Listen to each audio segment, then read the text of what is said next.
कि ये चाय बेचने वाला ढोंगी है, ये चाय नहीं बेचता है, चाय बनाने तो आता ही नहीं है तो चाय बेचेगा कहां से? चाय बनाने आता है हमको तो जानते हैं ना बहुरूपिया किसको कहते हैं? बहुरूपिया देखला है ना गांव में क्या होता है? 12 दिन में 12 रूप धरता है। वही है भारतीय जनता पार्टी आरक्षण विरोधी है। 2015 का विधानसभा का चुनाव याद करिए। चुनाव के पहले आरएसएस के प्रमुख श्री मोहन भागवत जी ने कहा कि अब आरक्षण व्यवस्था पर पुनर्विचार करने का समय आ गया। भाई कोई आदमी 10 साल देश का प्रधानमंत्री रहेगा तो देश की जनता को हिसाब किताब देगा ना जी 5 साल में। भाई चुनाव होता है 5 साल के लिए और 5 साल में जो सरकार चलाता है वो 5 साल के बाद जब फिर जनता की अदालत में वोट मांगने के लिए जाता है तो बताता है ना कि हमने 5 साल में क्या किया और देखिए हम ये काम किए, ये नहीं कर सके, हमको फिर से वोट दी। इसलिए कुछ लेखा जोखा है ये नहीं है, सब बही खाता सब साफ है, खाली है बही खाता। तो क्या बोलेंगे? तो कभी कहेंगे चिता लाए, कभी कहेंगे राम मंदिर बनवाएंगे। और टीवी अगर खोलिएगा तो सुबह में कहाँ शिवलिंग निकल गया, कहाँ विष्णु भगवान का मंदिर निकल गया, कहाँ कुछ निकल गया। एक एक दरवाजे तक हम लोग पहुंचे।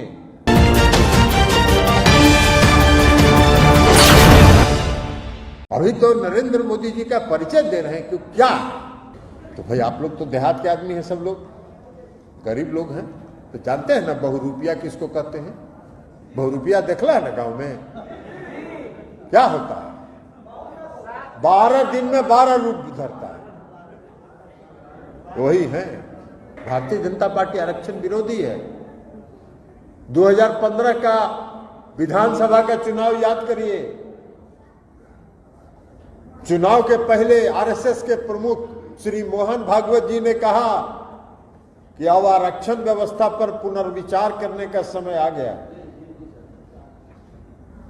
ये उनकी सोच है, भारतीय जनता पार्टी की यही सोच है।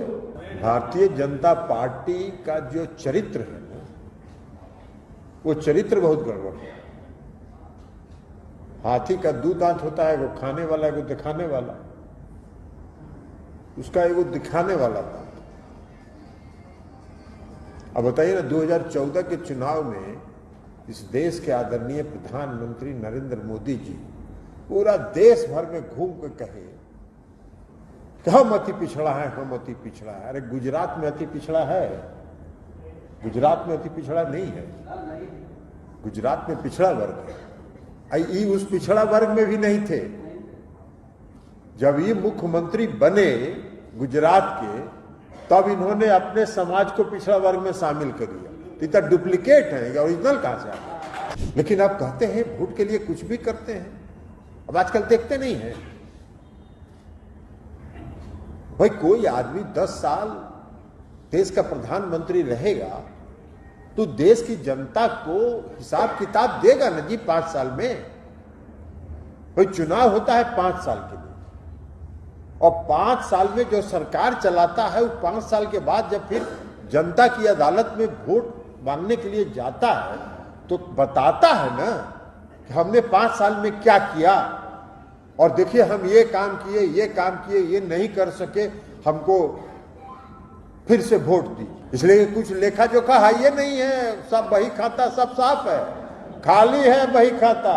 तो क्या बोलेंगे? तो कभी कहेंगे चिता लाए, कभी कहेंगे राम मंदिर बनवाएंगे। और टीवी अगर खोलिएगा तो सुबह में कहाँ शिवलिंग निकल गया, कहाँ विष्णु भगवान का मंदिर निकल गया, कहाँ कुछ निकल गया। एक एक दरवाजे तक हम लोग पहुंचे और बताएं कि ये चाय बेचने वाला ढोंगी है, ये चाय नहीं बेचता है, चाय बनाने तो आता ही नहीं है तो चाय बेचेगा कहां से? चाय बनाने आता है हमको। तो इसलिए ये ढोंगी को अब एक्सपोज करने की जरूरत है कि नरेंद्र मोदी जी कभी जनता के बीच जाके कहे हो तो हमने कौन कौन काम किया है? नहीं। कोई काम का चर्चा नहीं होगा। देश में महंगाई बढ़ रही है, देश में बेरोजगारी बढ़ रही है, जो रोजगार है उसको भी खत्म किया जा रहा है।